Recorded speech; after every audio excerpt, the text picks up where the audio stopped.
하나님 말씀 보겠습니다. 요한복음 13장 6절부터 11절까지.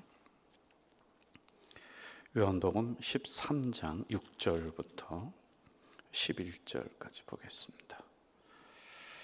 우리 한 목소리로 읽겠습니다. 시몬 베드로에게 이르시되 베드로가 이르되 주여 주께서 내 발을 씻으나이까. 예수께서 대답하여 이르시되 내가 하는 것을 내가 지금은 알지 못하나 이후에는 알리라. 베드로가 이르되 내 발을 절대로 씻지 못하시리이다. 예수께서 대답하시되 내가 너를 씻어주지 아니하면 내가 나와 상관이 없느니라. 시몬 베드로가 이르되 주여 내 발뿐 아니라 손과 머리도 씻어 주옵소서. 예수께서 이르시되 이미 목욕한 자는 발밖에 씻을 필요가 없느니라. 온몸이 깨끗하니라. 너희가 깨끗하나 다는 아니니라 하시니 이는 자기를 팔 자가 누구인지 아심이라. 그러므로 다는 깨끗하지 아니하다 하시니라. 아멘. 전체적인 볼륨을 조금만 높여주세요. 제가 목소리가 조금만 나오는 것 같아요. 여러분, 지금 이제 우리가 요한복음을 묵상을 하면서 새벽에 교훈을 받고 은혜를 받고 이렇게 하고 있어요. 그런데 이 생각을 하셔야 돼요. 제가 거듭거듭 얘기하는데 예수님이 예루살렘을 향해서 지금 걸어가고 있는 중이에요. 그 예루살렘은 어느 자리냐면 죽는 자리야. 저 골고다가 있고 십자가가 있는. 그래서 그쪽을 향해 걸어가면서 하룻밤 자고 또 그 다음날 자고, 그리고 제자들과 같이 자고 먹고 씻기고, 그럼 교훈을 주는 거예요. 너희들이 이렇게 살아야 된다. 그리고 어디서부터 왔는지 알고 어디로 가는지를 알고, 그리고 이 땅에 살아가면서 어떻게 생활해야 된다. 뭐 이런 부분들을 몸소 가르치는 거예요. 여러분, 우리 설교자들의 딜레마, 그러니까 무슨 얘기냐면 갈등이 있어요. 뭐냐면 앞에서 말은 잘하는데 그 사람의 언행 심사, 살아가는 것을 보니까 이게 말씀과 맞지를 않아. 그랬을 때 많은 사람들이 뭐라 그래요? 그 목사를 향해, 지도자를 향해 말만 잘하는 목사. 오늘 여러분 이런 것들이 굉장히 많이 일어나지 않아요? 그래서 저도 그렇고 우리 목회자들도 그렇고 말씀은 안 전할 수가 없어요. 그리고 내가 실천했던 것만큼만 말씀을 전한다. 그러면 도대체 전할 말씀이 별로 없는 거예요. 그러니까 말씀을 최선을 다해 전하고, 그리고 목회자들도 이렇게 전한 말씀대로 살아가려고 발버둥 치는 거란 말이에요. 노력하는 거란 말이에요. 이걸 우리 주님이 몸소 실천을 하면서 너희들이 말만 그리스도인이 되면 안 된다. 실천하라. 실행하라. 이렇게 지금 우리에게 가르쳐주고 있어요. 자, 오늘도 이제 이 문제를 가지고 새벽에 간단하게 우리가 좀 묵상을 합시다. 제가 시간만 되면은 점심시간에 요 앞에 있는 공원을 돌아요. 그러니까 저는 점심을 거의 안 먹기 때문에 그 시간에 제가 이렇게 공원을 돌면서 운동도 하고 또 이렇게 합니다. 근데 어느 날 작년쯤 됐나? 하여간 몇 년쯤 된 것 같아요. 그렇게 공원을 돌고서 이렇게 쉬고 있는데 저를 아는 분 같아요. 나는 그분을 모르는데 목사님이시죠? 그러는 거예요. 그러니까 우리는 뭐 노인대학이라든지 이런 게 있어서 많은 분들이 저를 알고 그래요. 그렇다고. 그런데 청춘대학, 노인대학 나오는 분은 아니에요. 그분이 이제 제 옆에서 연세가 좀 드신 분인데 이렇게 얘기하는 거예요. 목사님, 저는 교회를 안 나가는데 내가 교회를 안 나가는 이유가 있대. 그러시냐고. 안 나가는 이유가 자기 주변에 있는 친구들이 이제 이야기하는 거예요.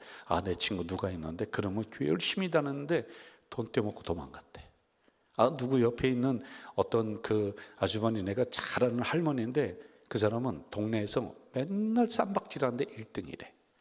그리고 누구는 외상값도 안 갚는데, 누구는 맨날 거짓말만 시키는데 교회 나가는 친구들이 그렇다는 거예요. 그런데 그거 뭐 교회 나가서 뭐 합니까? 그러면서 저한테 목사님 어떻게 생각하세요? 이렇게 하는 거예요. 그래서 제가 뭐라고 그랬을까요? 예, 아저씨, 사장님, 그러니까 교회를 나가야 되는 거예요. 저를 쳐다보는 거예요. 교회는 깨끗한 사람이 오는 것이 아니라 더러운 사람이 와서 깨끗하게 되어서 나가는 것이 교회예요. 그러니까 교회로 와야죠. 여러분, 이걸 알아야 돼요. 교회 다녀도 욕합니다. 여러분 욕하잖아요. 성자 아니잖아요. 교회 다녀도 거짓말 시켜요. 교회 다녀도 주먹이 나가요. 교회 다녀도 도박장을 갈 수가 있어요. 이거 우리를 알아야지만이 되는 거예요. 교회 다니는 사람이 그럴 수 있냐? 아니, 그러니까 교회가 필요하다니까. 한번 교회 나가서 구원받았더니 나는 그냥 온전히 성자가 되어서 세상의 모든 죄를 다 멀리하고, 그런 사람이 있으면 나오라고 그러세요. 예수님 외에는 없는 거예요. 인간은 교회 다녀도 다시 세상에 가서 굴르는 거예요. 교회 다니는 성도답게 우리는 살고 싶지만은 그럴 수가 없는 한계가 있는 거예요. 한계. 욕 안 하고 싶고, 안 싸우고 싶고, 사기 안 치고 싶고, 외상가 빨리 가고 싶고, 그 우리들 마음 아니에요. 거짓말 안 하고 싶고. 그럴 때 우리 인간의 한계, 구원 받았음에도 이게 잘 안 되는 거예요. 성경은 이 부분에 대해서 이렇게 말씀하고 있어요. 들어보세요. 시편 51편. 내가 죄악 중에 출생하였으며 어머니가 죄 중에서 나를 잉태하였나이다. 그러니까 인간은, 우리는 죄악 중에 있다가 뱃속에서도 죄 중에 있어. 죄 중에 출생을 했어. 그리고 죄가 우리를 끌고 가는 거야. 이게 인생이에요. 성경은 성악설입니다. 악하다는 인간은 악한 거예요. 그래서 우리 장로교의 그 교리에 보면은 이렇게 얘기하고 있어요. 인간은 태어날 때부터 죄인이다. 죄의 형벌로서 죽음은 누구에게나 임한다. 여러분, 다 죽는다고 했어요. 그리고 죄는 불법이요 불신앙이다. 그리고 아주 중요한 얘기하고 있습니다. 죄가 우리를 끌고 간다. 그래서 여러분, 가만히 우리를 두고 이런 영적인 연습 안 하고 기도 안 하고 가만히 두면 우리가 저절로 거룩해지고 저절로 하나님 말씀대로 안 돼. 왜? 죄가 여러분을 끌고 가서 가만히 두면은 쌈박질하는 자리에 가 있고, 사기치는 자리에 가 있고, 거짓말하는 자리에 내가 가 있을 수밖에 없어요. 그래서 우리를 향해서 어떻게 해요? 너희들은 경건에 이르는 연습을 해라. 자꾸 우리를 돌보는 거야. 자꾸 말씀으로 나를 비추는 거야. 오늘도 잘못 살았구나. 오늘 새벽에도 나와서 그렇지, 오늘도 내가 이렇게 살아야지 라고 말씀으로 나를 자꾸 닦아내는 거란 말이죠. 여러분, 한번 저도 경험을 하고 또 참 공감이 되는 얘기인데, 걸리는 자리에서 항상 걸리더라고. 제가 집사람과 30년을 넘게 살았는데 둘이 다투는 문제 가지고 항상 다투어. 그걸 지금 30년 살았으면 이길만 한데 그게 안 되는 거예요. 짜증내는 곳에 가서 항상 그 짜증을 내고 일이 벌어지면 그 10번 100번도 더 했는데 항상 그 자리 가서 넘어지는 거예요. 자녀들 혼내키는 거 보세요. 항상 그 문제 가지고 혼내키지 않습니까? 남의 것을 훔쳐서 호되게 당한 사람이 있습니다. 그럼 내가 다시는 안 해야지. 그런데 꼭 그 자리 가서 또 그 행동을 하는 게 인간이야. 그래서 우리가 연약함을 인정을 해야지만이 된다. 우리는 한번 따라해 보세요. 나는 실수하는 사람이다. 실수하는 거예요. 한번 더 따라해 보세요. 나는 넘어지는 사람이다. 내가 넘어지고, 내가 그런데, 목사도 그러는데 옆 사람 넘어지고 좀 실수하고 그런 거 가지고 집사가, 권사가, 장로가 돼서 말이야, 그 얘기 하지 마세요. 집에서 싸움하는 순위 1순위가 뭐냐면은 당신이 그래도 집사냐고. 그것도 꼭 주일 아침에 나올 때 부부싸움 하면서 그 얘기하니까 에이씨, 교회 안 나간다고. 그래, 남편이 교회 안 오고 막 그러잖아요. 아니, 집사도 그렇다니까. 목사도 그렇고요. 우리는 넘어지는 존재, 우리는 실수하는 사람. 그걸 줄여나가는 거예요. 줄여나가는 거예요. 그게 다 줄어들 때쯤 되면은 아이고, 이제 잘 살았구나 하고서 천국 가는 거예요. 그러니까 이 땅에 살 동안은 그럴 수 있다라고 하는 거예요. 여러분, 지난 한 주간 우리가 살아오면서 알게 모르게 죄를 짓잖아요. 그런데 진짜 감사한 게 있어요. 주일에 딱 옵니다. 홀가분한 마음으로 오는 사람은 별로 안 돼. 아유, 이런저런 잘못도 있고 하나님 죄송합니다. 그러면서 이 앞에 딱 와서 앉아요. 그러면은 뭐라고 하냐면은 이 강대상에서 이 시간에 하나님과 나만이 하는 죄가 있습니다. 침묵으로 고백하겠습니다. 그게 다 오는 거예요. 하나님 죄송합니다. 그런데 30초 동안 10몇 초 동안 침묵으로 기도하다가 목사님 입에서 이 말씀이 탁 나오는 거예요. 죄를 고백하는 우리들에게 하나님은 용서의 말씀을 주십니다. 너희 죄가 주홍 같을지라도 눈과 같이 얘게 될 것이다. 진홍같이 붉을지라도 양털같이 되리라. 그 말씀을 탁 꺼두면은 그렇지. 은혜 되시는 우리 주님이 십자가의 보혈과 사랑으로 나를 또 씻어주시지. 그리고 나가는 거예요. 이게 매주일 되풀이 되고 매일 되풀이 되는 거예요.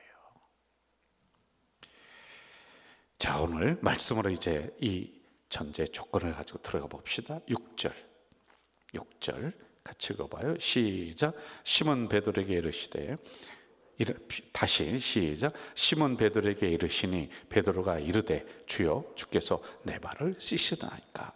더러워진 발을 씻어주려고 그러니까 안 돼요. 어떻게 선생님이 그럴 수 있습니까? 그런데 이 의미는 뭐예요? 왜 제 발을 씻습니까? 너 내 제자가 됐고 수제자고 구원받았어도 너 어제도 더러워졌잖아.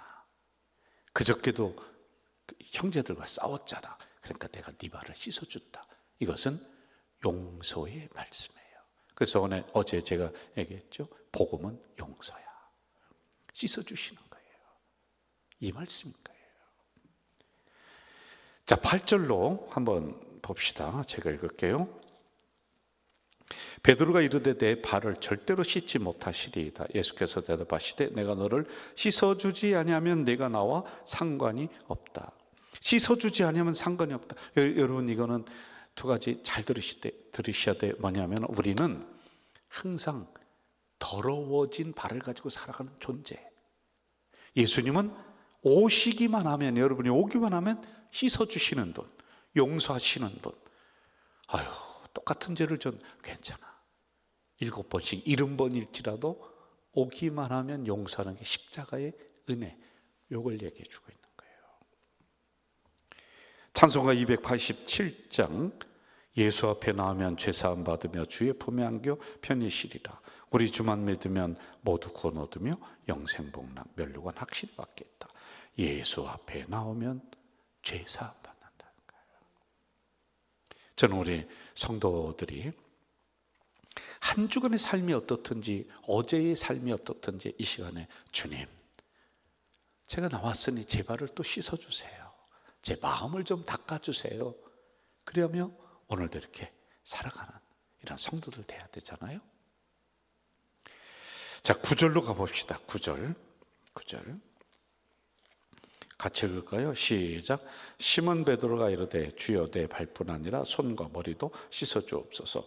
상관이 없다라고 하니까, 여러분, 상관이 있다라고 하는 것은 죄인인 내가 나오고 주님이 용서하시고 이게 계속 반복돼도 괜찮다. 그래야지 상관이 있는 거예요. 자, 그랬더니 베드로가 있다가 이런 얘기합니다. 발뿐 아니라 손과 머리도, 그러니까 목욕시켜 주세요. 이렇게 얘기해요. 그러자 이미 목욕한 사람은 발만 씻어도 된다. 이 얘기를 하고 있단 말입니다. 이거 어제도 얘기했어요. 목욕은 구원받은 우리를 얘기하는 거예요. 그래서 구원받은 심령은 구원의 죄사함은 한 번이야. 구원은 이례적인 거예요. 또 구원해 주세요 할 필요 없습니다. 구원받은 사람도 죄를 지으면은 다시 발을 씻는다. 그래서 우리는 이러한 과정을 통해서 계속 성화 단계로 나아가는 거예요. 조금 더 거룩해지고, 조금 더 말씀과 가까이 하고, 그러면서 평생을 그렇게 우리가 살아가는 것이다 라는 겁니다. 기억하십시오. 우리 주님은 깨끗하고 죄 없는 사람을 찾으시는 게 아니에요. 죄인은 나에게 오라. 병든 사람은 나에게 와라. 건강한 사람에게는 의원이 쓸데없다. 병들었잖아. 의원 되시는 예수님이 나를 고쳐주시고 나의 발을 씻어주시고 그래서 그런 사람을 초청하는 거란 말입니다. 여기는 이 자리는 실수한 사람이 와서 앉아있는 자리고 이 자리는 넘어진 인생이 와서 앉아있는 자리고 부족한 사람이 와서 앉아있는 자리예요. 그럼 우리 주님이 다시 십자가의 은혜와 용서의 복음으로 여러분의 더러워진 발을 심령을 다시 깨끗이 씻어줘서 새 옷 입혀서 오늘도 나가라. 자신 있게 살아라. 주눅들지 말며 살아라. 이 말씀하시는 자리가 이 자리인 줄 믿습니다. 오늘도 이러한 복음의 은혜를 가지고 승리하며 살아가는 하루 되시길 주의 이름으로 축원합니다. 사랑하시는 아버지 하나님, 오늘 주신 말씀 너무너무 감사합니다. 정말 귀한 은혜의 복음의 말씀, 용서의 말씀 주셨는데 이 말씀 가지고 이 하루를 승리하며 살아가도록 악한 마귀에게 휘둘리며 끌려가는 인생이 아니라 주도하며 명령하며 살아가는 우리 성도들이 되도록 도와주시옵소서. 아버지 하나님, 많은 물질을 악한 영이 세상 사람이 가지고 있는데 이제 이 물질을 향해서도 명령하면서 하나님 나에게 복을 주시옵소서. 그리하며 당당하게 이 땅을 헤치며 살아가는 우리 성도들 될 수 있도록 도우시고 오늘도 어깨를 활짝 펴며 하나님이 나와 함께 하신다는 그 믿음으로 이겨나가는 이 하루가 되도록 도와주시옵소서. 예수님의 이름으로 기도하옵나이다. 아멘.